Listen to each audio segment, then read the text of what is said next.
तो दोस्तों, दिल से दिल तक के एपिसोड में फिर से आपका बहुत बहुत स्वागत है। देखो, बात दिल से निकलनी चाहिए, बोल देनी चाहिए, अच्छी लग सकती है, बुरी लग सकती है, लेकिन दिल में ना रह जाए। तो आज मैं दिल से एक बात बोलता हूं। देखो, अगर आप रियल इंडियन सिनेमा फैन हो या सिनेमा लवर हो तो कोई बड़ी बात नहीं है कि आप हाल फिलहाल में पिछले 6, 7, 8 साल में south cinema specially Telugu industry के बहुत बड़े कंटेंट कंज्यूमर बन चुके होंगे अब तक का, और बहुत अप्रिशिएट भी कर चुके होंगे। तो आज हम इस वीडियो में बहुत ज्यादा जरूरी बातों पे बात करनी है कि क्यों ऐसा है कि तेलुगु इंडस्ट्री डोमिनेट कर रही है पूरी इंडियन सिनेमा मार्केट को।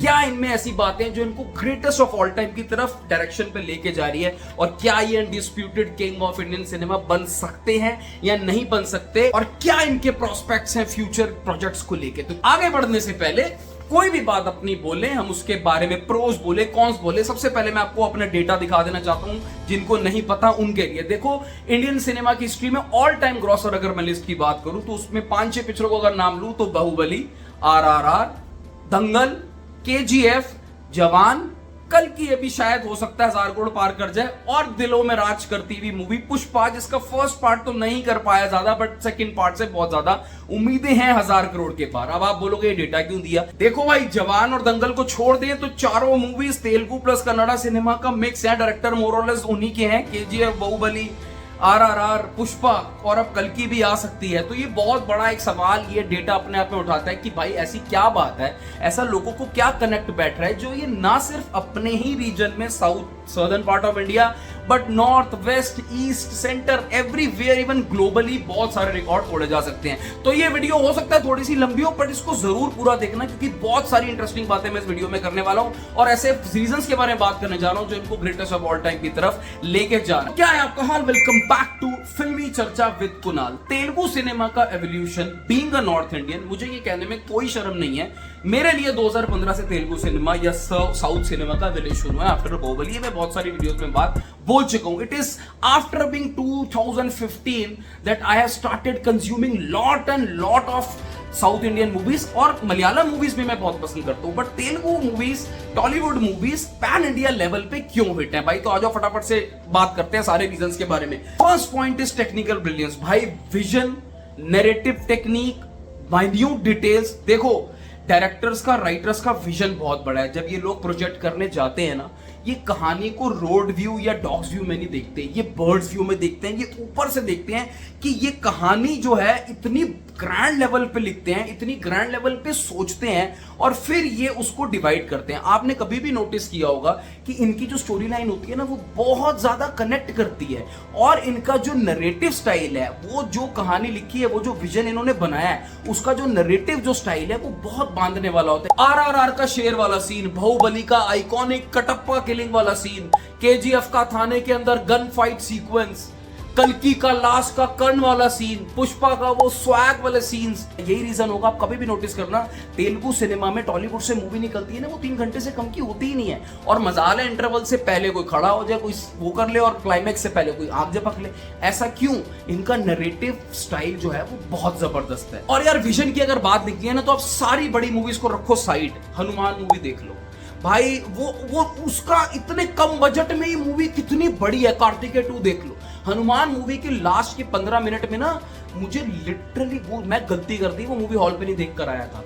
तो आप देख रहे हो, यहाँ एक डायरेक्टर नहीं है, यहाँ पे team of director and writers हैं जो हर कॉर्नर से ठोक रहे हैं भाई बढ़िया प्रोजेक्ट, हर कॉर्नर से अपनी ब्रिलियंस दिखा रहे हैं, हर कॉर्नर पे अपने प्रोजेक्ट्स पे इतनी माइन्यूट डिटेल पे काम कर रहे हैं जो प्रेज वर्ती है। और अब टेक्निकल ब्रिलियंस की बात चलिए तो मैं आपको एक और बात बता दूं, बैकग्राउंड म्यूजिक साउथ सिनेमा को तो ट्यूशन क्लासेस स्टार्ट कर देनी चाहिए। देखो, मैं ऑनेस्टली बता रहा हूं, मुझे हॉलीवुड का भी बैकग्राउंड म्यूजिक इतना नहीं समझ में आता है जितना मुझे साउथ सिनेमा के म्यूजिक कंपोजर्स का सीन एलिवेट करना ना, जो इनके बैकग्राउंड कंपोजर हैं भाई, उनसे सीखो।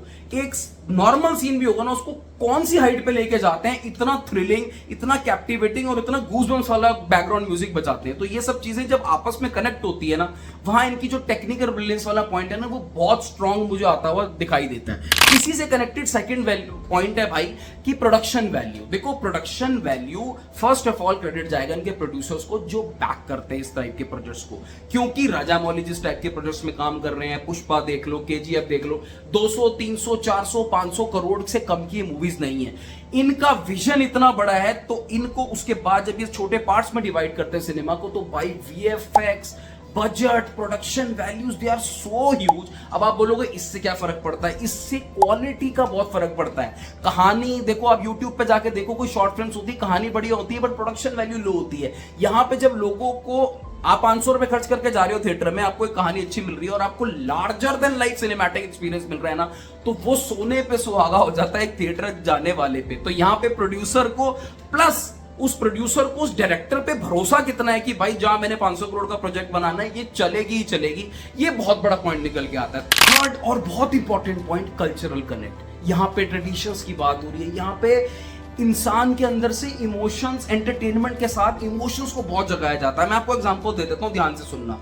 RRR में दिखाई दोस्ती, केजीएफ में दिखाया मां के साथ प्यार, बाहुबली में दिखाया फादर सन का रिलेशनशिप, अब कल्कि में महाभारत से रेफरेंस लिया जा रहा है। आप देख रहे हो ये सब जो चीजें हैं, ये पता है क्या होता है, हमारे जो पुरानी हमने हिस्ट्री जो हमें बताई गई है, जो हमारे पुराण है, जो हमारी कल्चरल वैल्यूज हैं, उसको हमारे अंदर से इवोक करती है। अब ये जो कॉन्सेप्ट है, इस कॉन्सेप्ट के अंदर हाई क्वालिटी वीएफएक्स मिलता है, बहुत बढ़िया नैरेटिव स्टाइल मिलता है। तो मुझे एक बात बता दो, ये कहां से आम जनता को ये कहानियां कनेक्ट नहीं कर पाएंगी? ये कोई डायरेक्टर्स का तुक्का नहीं होता है, ये वेल रिसर्च टॉपिक के साथ आते हैं, जो इनको पता है। एक्चुअली मैं बताऊं, जो डायरेक्टर्स और राइटर्स है ना, ये अच्छी पिक्चर बनाना चाहते हैं, ये अच्छे प्रोजेक्ट्स, अच्छी कहानियां बनाना चाहते हैं। इनका कॉन्सेप्ट क्लियर होता है कि ऐसा नहीं है कि हमें 100 करोड़ लगाए 200 करोड़ कमा के बाहर हो जाएंगे। इनको ऊपर से बोला जाता है प्रोड्यूसर की तरफ से, भाई आप कंटेंट अच्छा बनाओ, कनेक्ट हो जाए बहुत बढ़िया, और अगर नहीं हो तो भी कोई बात नहीं, उसमें कोई दिक्कत नहीं है। इनका पैशन, इनकी जील, इनकी कहानियों में मुझे एटलीस्ट दिखता है। चौथा पॉइंट है भाई, टॉलीवुड या साउथ सिनेमा के स्टार्स। अब जब मैं स्टार्स की बात करूं, मैं सिर्फ एक्टर्स की बात नहीं कर रहा हूं, मैं एक्टर प्लस डायरेक्टर की बात कर रहा हूं। यहां पे आप प्रभास को ले लो, यहां पे आप पुष्पा को ले लो, यहां पे आप यश को ले लो। ये सारे जो एक्टर्स हैं भाई, इनकी इतनी पॉपुलैरिटी हो चुकी है कि प्रोड्यूसर और डायरेक्टर जब एक विजन बनाता है ना कि यार मुझे ये पिक्चर बनानी है या ये प्रोजेक्ट पे काम करना है, ऑब्वियसली कमर्शियल एंगल इन्वॉल्व होता है। अब कमर्शियल एंगल वाले ये ऐसे स्टार्स हैं, इनकी इतनी ताकत है यार कि ये पैन इंडिया लेवल पे मूवी रिलीज करते हैं और हर सेक्टर से एक बिजनेस होता है। आप मानोगे नहीं, इनकी सारी मूवीज उठा के देखना, बिहार में हो रहा होगा बिजनेस, वेस्ट बंगाल में हो रहा होगा, डाउन साउथ में हो रहा होगा, वेस्ट में हो रहा होगा बिजनेस। और ये सिर्फ मैं एक्ट्रेस की बात कर रहा हूं, हीरो, मेन स्ट्रीम हीरो की बात कर रहा हूं। आप डायरेक्टर्स ले लो, राजा मौली साहब जब से ये ऑस्कर लेकर आए हैं तब से तो इनका ग्लोबल एक प्रेजेंस हो गया। और मैं आपको 2-3 नाम और बता दूं, पुष्पा के जो डायरेक्टर है सुकुमारन, एक्स्ट्रा ऑर्डिनरी ब्रेन ही है भाई, क्या कॉन्सेप्ट, क्या डायरेक्शन देते हैं। रिसेंटली नाग अश्विन को देखा, बहुत बढ़िया, प्रशांत नील बहुत बढ़िया। तो यहां पे जो स्टार्स है ना, उनकी फैन फॉलोइंग, डायरेक्टर्स का ग्रेट ग्रैंड विजन, ये सब मिला के ना भाई तोड़ देते हैं ये एकदम। देखो यहां पे मैं किसी इंडस्ट्री को डाउनग्रेड नहीं कर रहा हूं, बट मैं अपना जस्ट एक ओपिनियन दे रहा हूं कि मुझे ऐसा लगता है कि टॉलीवुड आने वाले टाइम पे ना इंडियन सिनेमा पे मेन स्ट्रीम इंडस्ट्री बन सकती है। And this I am saying being a North Indian जिसने हिंदी मूवीज को शायद बचपन से देखा है। Rajkumar Hirani is the greatest of all director, जिनका नैरेटिव स्टाइल मुझे बहुत ज्यादा पसंद है। बट अब जिस तरीके का सिनेमा हमें दिखाया जा रहा है यार, ये नेक्स्ट लेवल है। अब सवाल ये बनता है कि इनके आने वाले जो प्रोजेक्ट्स हैं, चाहे वो राजा मौली की आने वाली अपकमिंग प्रोजेक्ट हो, प्रभास की सलार 2 हो, प्रभास की कल्कि हो, पुष्पा 2 हो, आप देखो, या केजीएफ यूनिवर्स जो आ रहा है, आप देखो ये प्रोजेक्ट्स ऐसे हैं जो अनाउंस होने के साथ ही ब्लॉकबस्टर हैं भाई। 1000 करोड़ की हम बातें करते हैं, उससे कम तो हम इनकी मूवीज की बात करते ही नहीं। तो ये मेरा टेक था दोस्तों, आप जरूर कमेंट सेक्शन में कमेंट करके बताना कि आपको क्या लगता है। तब तक के लिए मिलते हैं अगली वीडियो में।